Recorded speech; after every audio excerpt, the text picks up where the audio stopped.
O le entras o le entras. Estoy aquí con... Hola a todos, estoy aquí con mi amigo Santiago. Él va a decir su apellido si lo desea.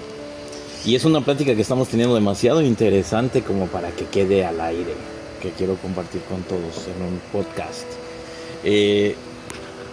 Estamos hablando, Santiago empezó a tocar un tema muy interesante del temor de la juventud, de asumir responsabilidades, que puede llegar a ser malinterpretado según el criterio bajo el cual se analice.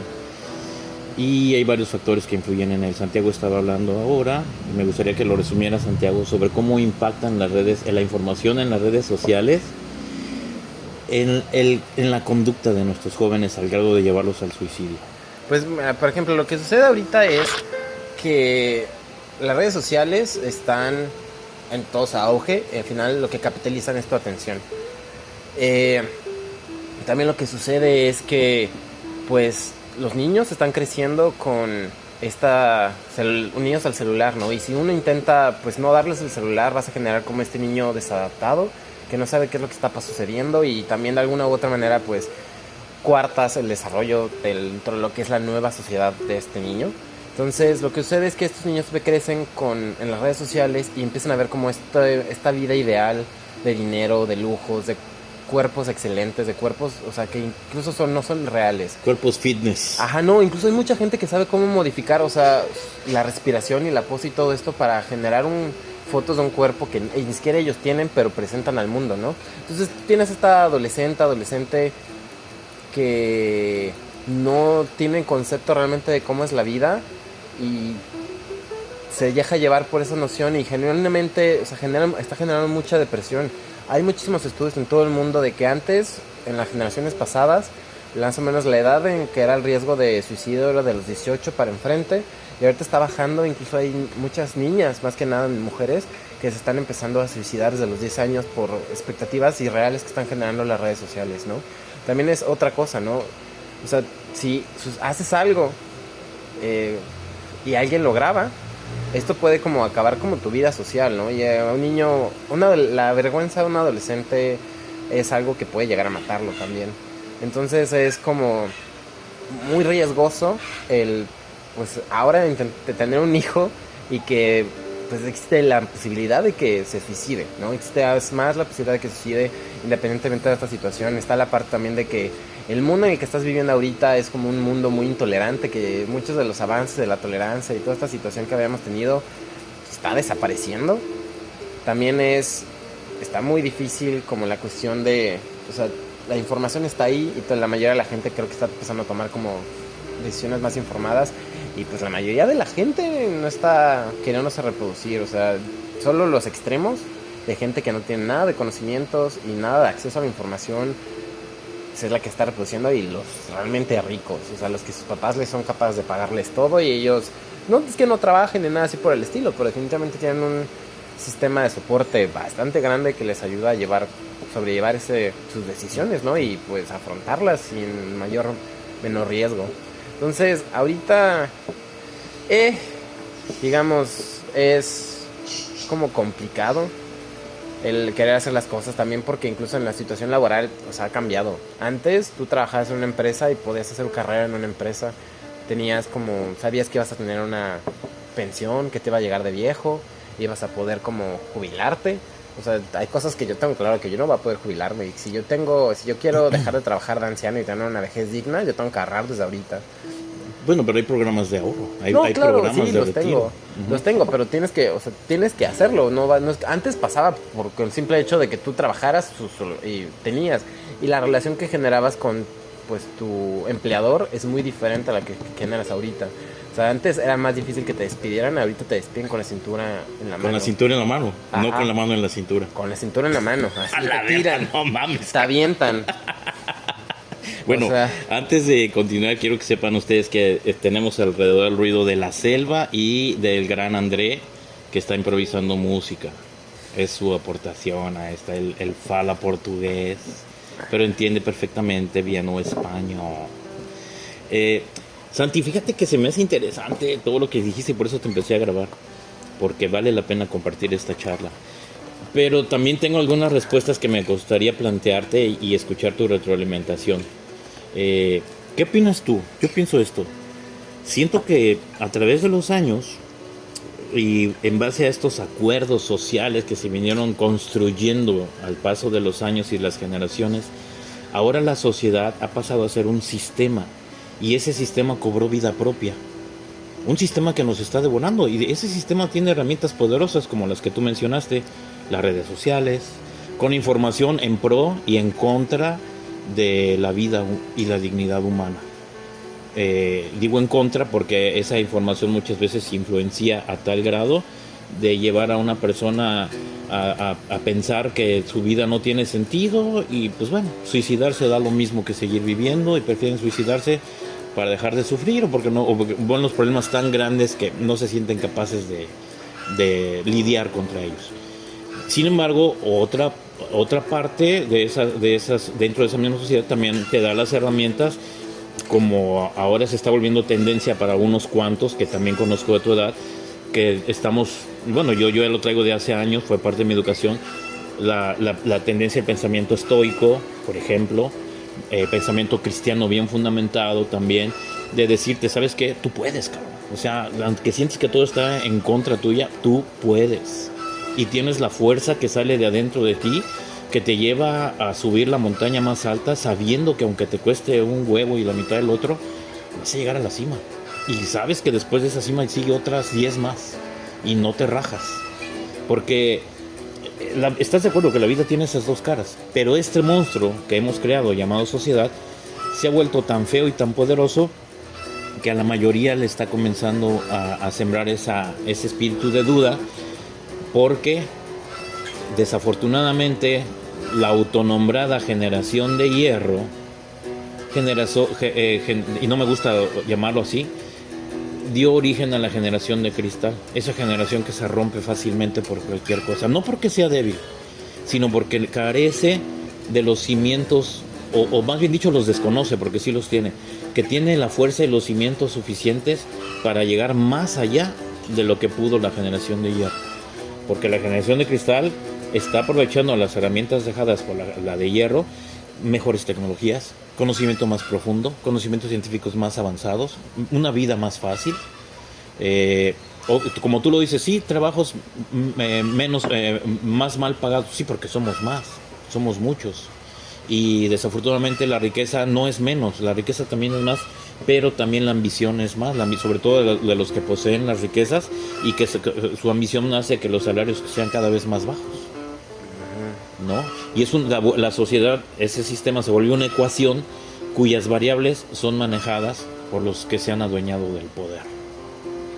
Pues, o sea, esta parte de es complicado, o sea, yo soy de esa parte de los que se llaman los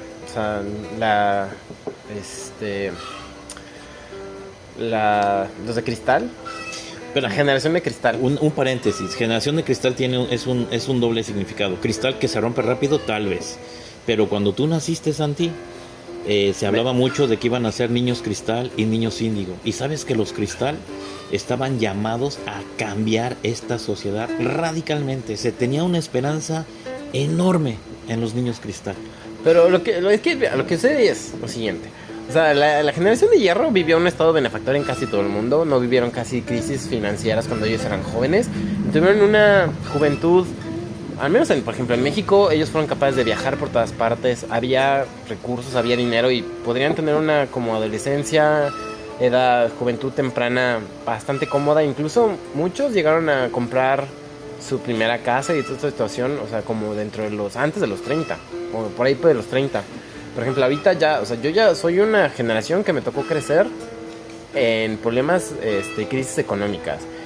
Ya me tocó el COVID, ¿no? Que se fue como esta situación, como yo empecé, mi vida laboral estaba empezando cuando fue el COVID, que fue todo un desmadre. Entonces, o sea, todo este tipo de situaciones de un chingo de gente, un chingo de problemas, y ahorita también está como toda esta situación como de la sociedad, como bien dices, como que el mundo está regresando antes a ser como más conservador. Las redes sociales, como bien dices, están dividiendo mucho a la gente. Está como formando a la sociedad de alguna u otra manera bastante y sin que nosotros realmente nos demos cuenta.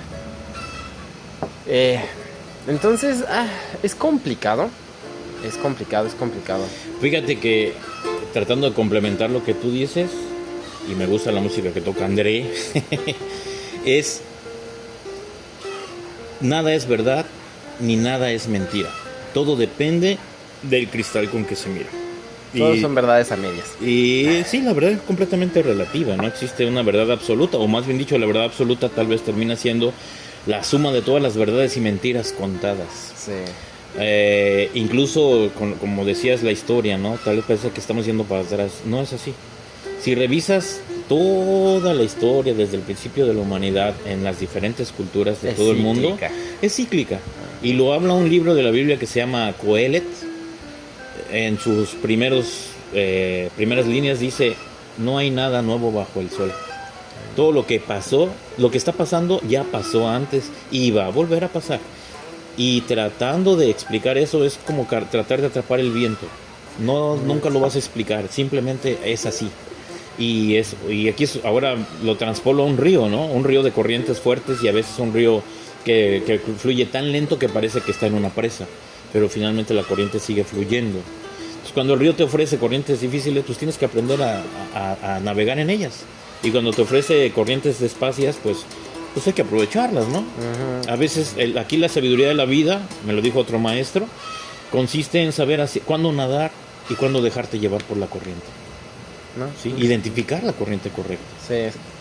¿Qué batallas vale la pena luchar? Exactamente. André, esta semana, André, ¿cómo fue que tú dijiste cuando dijimos que Dios deja las mejores batallas para sus guerreros más fuertes, y tú complementaste con algo? ¿Qué fue que você falou? Lembra ele que eu não sou Rambo. Ok, es que yo hablé para André, hablábamos así de alguna cosa, y Dios deja las batallas más difíciles para los mejores guerreros. Y dice: sí, pero recuérdele a Dios que yo no soy Rambo. Qué poca madre. Pero el mundo, compleméntame con esto, Santiago, para mí el mundo está sediento de héroes. Esos héroes que solamente vemos en las películas de Marvel. Pero yo creo que cualquiera de nosotros puede llegar a ser un héroe. Pero ser un héroe hoy implica ser auténtico, atreverse a hacer lo que nadie quiere hacer, atreverse a llegar más allá de donde nadie está llegando, ¿sí? Y hablo del sentido positivo, del sentido constructivo y colaborador hacia una humanidad de valores más sublimes, más altos. Por ejemplo, hoy en día es bien difícil ser honesto, pero quien es honesto pasa como un cabrón pendejo que la neta dices: güey, o sea, no tienes dinero porque no quieres. Pero créeme que el que es honesto y honrado en estos días está sembrando mucho mejores cosas para el futuro. Es que o sea, el problema ahí de, por ejemplo, la honestidad que tocas es mucha gente considera que la gente amable y la gente honesta es tonta. Porque ¿por qué eres transparente y por qué eres vulnerable sin necesidad de serlo? Oye, pero ¿por qué permites a la gente tomar como ventaja de ti o darle como información de ti? Que te va a usar en contra. Ajá, que puede usar en tu contra. Pero eso ha sido toda la vida. Cuando yo fui de tu edad y más joven, decían: aquí el bueno, en este mundo el bueno siempre va a navegar con bandera de pendejo. Ajá, ¿y qué es eso? Y la gente no se da cuenta de que realmente no, eres más fuerte. Porque eres, o sea, independientemente de que te vulnerabilices, porque al final es vulnerarte, que a la gente no le gusta vulnerarse, y es una de las cosas que mi generación no sabe hacer. O sea, en general no sabe vulnerabilizarse, es que te hace más fuerte. Desvulnerabilizarse sería la palabra. Fíjate que hay un libro que yo recomiendo mucho, lo recomendé en un podcast que grabé con una amiga que me invitó a ser padrino de su primer podcast, como tú lo eres hoy del mío, que en algún momento tengo que subir a ver cómo le hago a Spotify o a donde sea, o a YouTube, que fue así. Nuestras culturas antiguas, nosotros como mexicanos o como latinos del lugar que quieras hablar, tenemos raíces. Vamos a hablar específicamente de la cultura latina, en especial de México. Ya no somos esa parte española que nos dio origen, pero sin embargo tenemos la mitad de nuestra sangre es española, porque bien o mal ellos vinieron y se fusionaron con nuestra raza. Tratar de despreciar esa parte como lo hicieron nuestro gobierno actual está mal, Pero tratar de despreciar también al lado indígena, nuestra parte indígena, también está mal. Nosotros debemos sumar, y en esa suma consiste el secreto y la llave a la entrada del castillo del poder que sigue. ¿Por qué? Porque el aceptarnos como tal sería reconciliarnos, y esa reconciliación empieza reconciliándonos con nuestra propia historia. Sí. Yo me he percibido como mexicano muchos años, cuando tuve tu edad, un poquito más también, me percibía infeliz, incompleto, porque decía, ¿por qué el mexicano está triste? ¿Por qué el mexicano está enojado, cabrón? ¿Por qué el mexicano raya sus paredes? ¿Por qué el latino lo hace? ¿Por qué se manifiesta de esa manera? Porque está enojado. No hay otra explicación. Ahora, no, había muchas formas de inculcarnos un perdón, porque eso nos faltó, aprender a perdonar, aprender a perdonarnos, aprender a reconciliarnos, porque el perdón no significa olvidar, significa reconciliar. Y cuando el latino, el mexicano, se reconcilie con su historia, se va a reconciliar con su presente y se va a catapultar hacia un futuro mejor. Y lo veo así porque justamente escudriñando en tu historia te vas a dar cuenta que lo que han buscado y están logrando con el sistema actual es dividirnos. Sembra división y vas a tener el control de la sociedad completa. Uh-huh. ¿Cómo? Mediante la confusión, mediante dividir a las religiones, mediante las ideologías políticas, mediante los niveles de estudio, los que pueden estudiar, los que no pueden estudiar, los ricos contra los pobres, los que tienen trabajo contra los que no lo tienen, los viejos contra los jóvenes, los niños contra los adolescentes, en fin, divide. Y yo creo que aquí es al revés. El mundo está sediento de héroes, como te lo dije, y yo creo que esos héroes son lo que llamamos líderes. El líder verdadero es aquel que integra, que suma, que sabe, somos ingenieros, sabemos hacer una suma de vectores, sabemos que la mejor resultante va a ser cuando logras alinear todas las direcciones y sentidos de los vectores, al menos dentro de una gama de 180 grados para abajo.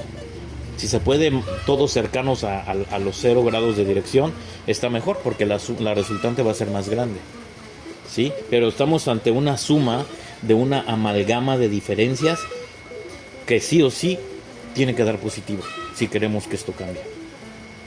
Sí, porque al final nadie es idéntico a otra persona y es, pues sí, como bien dices, una manera de controlar a la gente es dividirla, ¿no? Sentir que... porque lo que estás haciendo al dividirla es aislarla. Entonces al aislarla, pues la gente se siente atacada. O sea, dice, esto que soy yo está en peligro. Entonces, y realmente, pero también, o sea, como... El problema es la parte política y los líderes políticos, toda esta situación es como un tema. Y también el problema un poco con la religión es que siempre existe la intolerancia. En general, en cada grupo va a haber como intolerancia hacia algo, por cuestiones históricas o situaciones por el estilo. Entonces, creo que sí es importante como hacer esta como reconciliación con la historia. O sea, no olvidarla, pero pues que está en el pasado y genuinamente hay como ciertas cosas que nosotros pues no lo vivimos. O sea, yo no viví la conquista. O sea, pero sin embargo el pueblo que no conoce su historia está condenado a repetirla. A repetir lo bueno y a repetir lo malo. Hay muchos casos de eso, pero al final es como todo se vuelve cíclico. Sí, y yo creo que si volteas a ver tu historia te vas a dar cuenta que hay una manota que le ha venido escribiendo. Misteriosamente es el gran matemático que conoce las variables y las constantes de esa ecuación, que sabe lo que va a resultar si continúas con tu misma conducta y que sabe lo que va a resultar si decides cambiarla. Porque el destino no existe. Existen ciertos puntos en el espacio-tiempo que se van a cumplir por predestino, porque es parte de un gran plan, pero sin embargo, misteriosamente, uno llega a esos puntos por decisión propia. Sí. Santi, te agradezco. Vamos a continuar esta plática ya fuera de línea, pero han sido unos 20 minutos grandiosos. Te agradezco muchísimo haber compartido tus ideas. Realmente me has enriquecido como joven. Me gustaría que esto lo escucharan mis hijos. Lo voy a compartir con un grupo que tengo de gente que comparto mis pensamientos de un libro que estoy escribiendo. Y a mí mi máximo interés es que la humanidad crezca para bien. Sí. Dale. André, muchas gracias por tu música improvisada. André fala portugués, Sin embargo, él es un gran amigo, una persona extraordinaria, el cual también aquí estuvo participando de alguna manera, aportando a su música, André. Gracias. Ele falou obrigado. Traduzo para português. Obrigado. Bueno, dale.